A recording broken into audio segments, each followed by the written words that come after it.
यहाँ आज press conference में आने के लिए मैं आप सबका खैर मकदम करता हूँ। कॉन्फ्रेंस के जितने भी ऑनरेबल मेंबर लेजिस्लेटिव असेंबली हैं वो सब हैं, बाकी लोग आ नहीं पाए, लेकिन मेरे राइट साइड में सलमान अली सागर साहब, मोहिद्दीन मीर साहब, जस्टिस हसनैन मसूदी साहब, डॉक्टर सजाद शफ़ी साहब, यहाँ से हमारे एहसान परदेसी साहब, नज़ीर गुरेज़ी साहब, सैफुद्दीन शत्रु साहब, फारूक शाह साहब, हमारे अब्दुल मजीद लारमी साहब, हमारे इरशाद कार साहब, अल्ताफ़ कोल्लू साहब, हिलाल लोन साहब, रियाज खान साहब और अली मोहम्मद डार साहब हैं। हम सब आ सकते थे इधर, लेकिन हमने कोशिश की कि जितने भी अभी अवेलेबल एमएलएज़ हैं वो यहाँ आएंगे।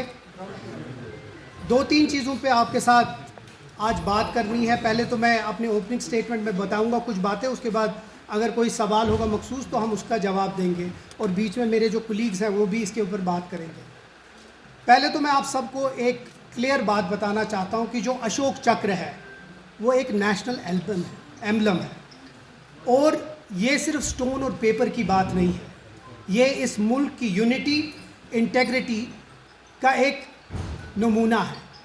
और हर एक citizen regardless of his religion, regardless of his background, इस चीज़ को रिस्पेक्ट करता है, उसमें कोई दो राय नहीं है। और हमारी जो पार्टी है वो फर्म है इसके कि जो हमारा अशोक चक्र, जो हमारा इस मुल्क का एम्बलम है, उसकी इज़्ज़त बराबर करनी है। लेकिन उसके साथ साथ एक बहुत इम्पॉर्टेंट बात है कि अगर कोई भी उस एम्बलम को मिसयूज़ करेगा या उसको किसी वहाँ जगह लगाएगा जहाँ नहीं लगाना चाहिए, उसके खिलाफ एक्शन होनी चाहिए। इसके साथ एक बहुत अहम बात है कि जो कल दरगाह शरीफ आस्थान में हुआ, हम उसको कंडम करते हैं, क्योंकि वायलेंस नेशनल कॉन्फ्रेंस ने आज तक न माना है ना उसको कभी सपोर्ट किया है।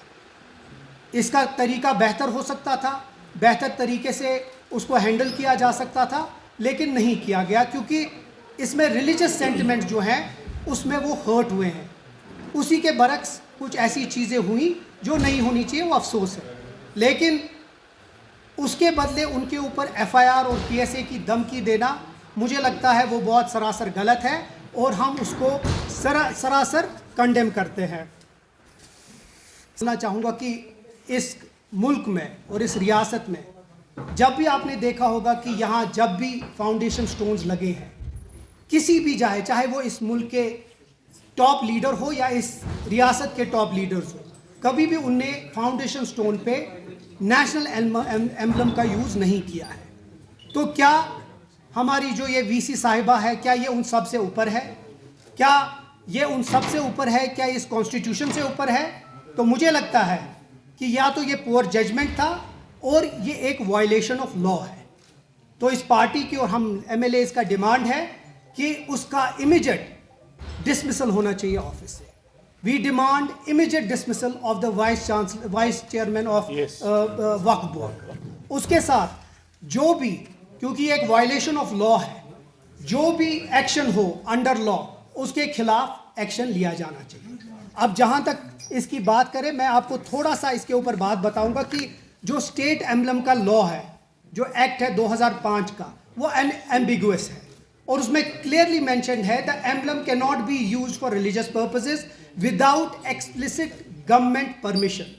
तो using it on a foundation in a religious place amounts to improper use under section 3 of the act. अब इसके खिलाफ लॉ भी खिलाफ है इसके, और जो यूज़ है वो भी खिलाफ है, क्योंकि किसी भी जगह, किसी भी रिलीजियस जगहों पे ये यूज़ नहीं है। हम बार बार वही बात कर रहे हैं कि जो वीसी साहिबा है उसके खिलाफ इमीडिएट एक्शन होनी चाहिए और उसको उसके ऑफिस से डिसमिस करना चाहिए। दूसरी चीज़ जो बहुत अहम है, नेशनल कॉन्फ्रेंस के जो ऑनरेबल मेंबर लेजिस्लेटिव असेंबली है, हम सब लोगों ने आपस में मीटिंग करके एक फ़ैसला किया है कि हम ऑनरेबल स्पीकर साहब को एक चिट्ठी भेजेंगे, और वो चिट्ठी हर किसी की तरफ से साइंड होगी, और हम उसमें एक हाउस कमेटी का मांग करेंगे, एक्सप्लोर करेंगे कि कोई पॉसिबिलिटी है जिसमें हम हाउस कमेटी फॉर्म कर सके।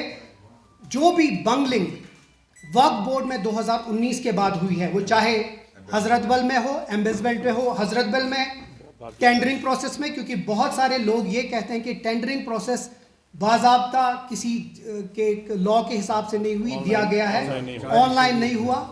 और दूसरा, अलॉटमेंट ऑफ कॉन्ट्रैक्ट जो हुआ वो किसी से पूछ के नहीं हुआ, खुद ही जिसको जिसकी पसंद थी उसको दे दिया। हम चाहते हैं कि इसमें ट्रांसपेरेंसी हो और इसमें क्लियर हो। इसी के लिए हम डिमांड करेंगे और एक्सप्लोर करेंगे पॉसिबिलिटी कि एक हाउस कमेटी बने, जिससे हम, चाहे वो साउथ हो, चाहे वो सेंट्रल कश्मीर हो, चाहे वो नॉर्थ कश्मीर में जितनी भी वक्फ प्रॉपर्टीज़ हैं, चाहे वो जम्मू की भी हो, जिधर जिधर ज़ियारतों पे टेंडरिंग प्रोसेस नहीं हुई है और बंगलिंग हुई है और अपने लोगों को कॉन्ट्रैक्ट दिया गया है, हम चाहते हैं कि उसके ऊपर एक कमेटी बने जो इसको इन्वेस्टिगेट करे और उसके बाद जितनी भी धांधलियाँ हुई हैं उसको बाहर आए। क्योंकि इसके साथ मैं एक बहुत अहम बात करना चाहूँगा कि ओडिशा हाई कोर्ट में दिसंबर 7, 2024 में भी एक PIL दर्ज हुई थी by Ganjam based NGO highlighting repeated violation of the act, और उसमें भी हाई कोर्ट ने बड़ा क्लियरली मेंशन किया था कि जो एम्बलम है उसको मिसयूज होने पे वो एक्ट करता है वायलेट और उसके ऊपर सज़ा होनी चाहिए। तो ये एक अहम चीज़ है जिस पे मैं आप सबको बुलाया गया था। हम समझते हैं कि जो कल हुआ वो अफसोसनाक है, लेकिन उसका जो रिज़ल्ट था वो अफसोसनाक है, क्योंकि अगर आपको याद होगा कि शेर कश्मीर साहब की वक्त से जब भी हज़रत बल दरगाह में जब भी काम हुआ, आज तक कभी भी उधर कोई भी फाउंडेशन स्टोन, चाहे वो फारूक अब्दुल्ला साहब हो, चाहे वो मुफ्ती मोहम्मद सईद साहब हो, चाहे वो महबूबा मुफ्ती साहिबा हो, चाहे वो उमर अब्दुल्ला साहब हो, कभी भी दरगाह आस्थान पे या किसी भी आस्थान पे फाउंडेशन स्टोन नहीं लगी। तो ये किस मकसद से किया गया? क्या जानबूझ के ये किसी तरीके से रिलीजियस सेंटिमेंट्स को हर्ट करने के तरीके से हुआ? उस चीज़ पे भी हमें गौर व फिक्र करनी है और हमारी डिमांड होगी कि पुलिस इस पे एक्शन ले, मिसयूज़ और जो वायलेशन हो उस पर एक्शन ले, और जो कल वहाँ एक इंसिडेंट हुआ उस पे PSA की जो धमकी दी गई उससे पता चलता है कि ये लोग सिर्फ इंटिमिडेट करना चाहते हैं और किसी तरीके से कश्मीर के लोगों को ये किसी तरीके से इंटिमिडेट करना चाहते हैं और गुंडागर्दी करना चाहते हैं, जो और सबसे बड़ी अफसोसनाक है, रिलीजियस सेंटिमेंट हर्ट हुए हैं। मैं फिर से वो बात को रिपीट करूंगा कि जो वायलेंस हुआ, जो वहाँ हुआ, वो होना नहीं चाहिए, लेकिन उसको सबको, पूरे कश्मीर को दहशतगर्द बनाना और उनको कहना कि ये दहशतगर्द और टेररिस्ट है क्योंकि ये रिलीजियस सेंटिमेंट हर्ट हुआ है। इसके बरक्स की VC साहिबा माफ़ी मांगती कश्मीर के लोगों से कि एक रिलीजियस प्लेस पे उनकी सैंटिटी को ब्रेक किया, वो उनको दहशतगर्द करके उनके ऊपर PSA लगाने की धमकी देती है। हम उसका पुरजोर तरीके से मजम्मत करना चाहते हैं और यही चीज़ ओपनिंग है। अगर किसी को कोई सवाल होगा से ही बहुत तफसील से, और उसके बाद ऑनरेबल चीफ मिनिस्टर ने और ज़ाती तौर हमने अलग अलग मौक़ों पे ये कल से बात की है, मगर बेहतरीन तरीके से चीफ मिनिस्टर उमर साहब ने बिलखुसूस क्लियरिटी से बोला है। मेरा इसमें यह है कि इस चीज़ में जो कल हंगामा राय हुई है, इससे पूरे जम्मू कश्मीर के लोगों के बिलखुसूस मुसलमान जो लोग हैं उनके जज्बात जो है मजरूह हुए हैं, उनके दिल को ठेस पहुंची, और एक ही रिस्पॉन्सिबल इसके लिए है, वो चेयरपर्सन साहिबा है। एज अ वुमेन हम उसकी रिस्पेक्ट करते हैं, हम सभी, हमारे घर में भी हमारे कलीग्स भी, हम अपनी जो बहनों की माओं की रिस्पेक्ट करते हैं, हम उस हिसाब से रिस्पेक्ट करते हैं, बट ये बात हमारे दीन की है, मजहब की है, हमें इंश्योर करना चाहिए कि रिलीजियस सेंटिमेंट हर्ट ना हो, पहली बात। दूसरी बात, कहीं ना कहीं हमें ये लग रहा है कि ये शायद प्री प्लान्ड है। आज का जो माहौल है, मुझे लगता है, मेरी राय है कि इलेक्शन का माहौल है मुल्क में, किसी किसी जगह पे बिहार के इलेक्शन को दिमाग में रखा जा रहा है, एक फ्लेयर अप किया जा रहा है और कहीं ना कहीं इसको बिहार इलेक्शन के लिए एक्सप्लॉयटेशन का एक समा बनाया जा रहा है। तो इसका फायदा किसी और को हो जाए, लेकिन यहाँ के लोगों को दोस्त दबाव से FIRs के नाम पे, PSAs के नाम पे दबाया जाए, नेशनल चैनल पे डिबेट बन जाए, आनंद रघुनाथन जैसे और बाकी जो इनके वहाँ ये जो जो राइट विंग एक्टिविस्ट होते हैं उनके लिए फॉर्डर बने ये।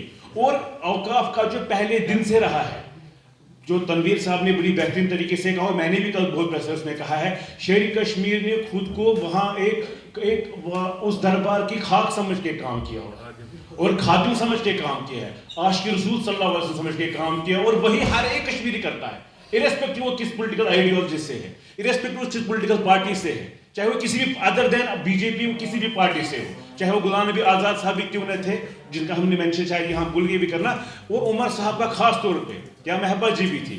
शेर कश्मीर का जो प्रेसिडेंस था, जो शेर कश्मीर ने ट्रेडिशन स्टार्ट किया हुआ था, वहाँ नेम प्लेट नहीं लगना चाहिए। अगर वहाँ कोई आवाज़ है, अगर वहाँ कोई नाम है, अगर वहाँ कोई जहनियत है, तो सिर्फ रसूल पाक सल्लल्लाहु अलैहि वसल्लम का नाम गूंजेगा उस दरबार में, और किसी का नहीं, और किसी का नाम वहाँ नहीं होना चाहिए। हमारा कंसर्न यही है। मैं यही कहूँगा कि जो इसको पोलिटिसाइज कहते हैं, पोलिटिसाइज नहीं करना है। पोलिटिसाइज इन्होंने किया, इन्होंने दस्तारबंदी बंद की, जो हमारा ट्रेडिशन 100 सालों से है, आसान में दस्तारबंदी करना। इन्होंने ये समझा कि यहाँ नेशनल कॉन्फ्रेंस के लोग जाएंगे, यहाँ बाकी सियासी पार्टियों के लोग जाएंगे। इन्होंने कंट्रोल किया, बीजेपी ने अपनी चेयरपर्सन साहिबा के थ्रू कंट्रोल किया यहाँ के रिलीजियस इंस्टीट्यूशंस को, चाहे वो जितनी दरगाहें की। ये बहुत बड़ी बात है, ये समझने की बात है, ये छोटी मोटी बात नहीं है। तो क्या मसला है, क्या प्रॉब्लम है आपको? आपने वक्फ का चेयरपर्सन किसी और को बनाया हुआ है, जबकि यह इलेक्टेड गवर्नमेंट है। Let honourable chief minister decide वक्फ का चेयरपर्सन कौन होना चाहिए। Let elected government decide, let cabinet decide chairperson कौन होना चाहिए, सो दैट वो यहाँ के लोगों के उमंगों के हिसाब से काम करे। चाहे दस्तारबंदी करनी है नहीं करनी है, यहाँ के नुमाइंदे डिसाइड करेंगे। तो मैं अपने देखिए चीफ मिनिस्टर, मैं आखिर में कहूंगा क्योंकि तनवीर साहब ने कंक्लूड करना होगा, चीफ मिनिस्टर बहुत विजडमफुल आदमी है।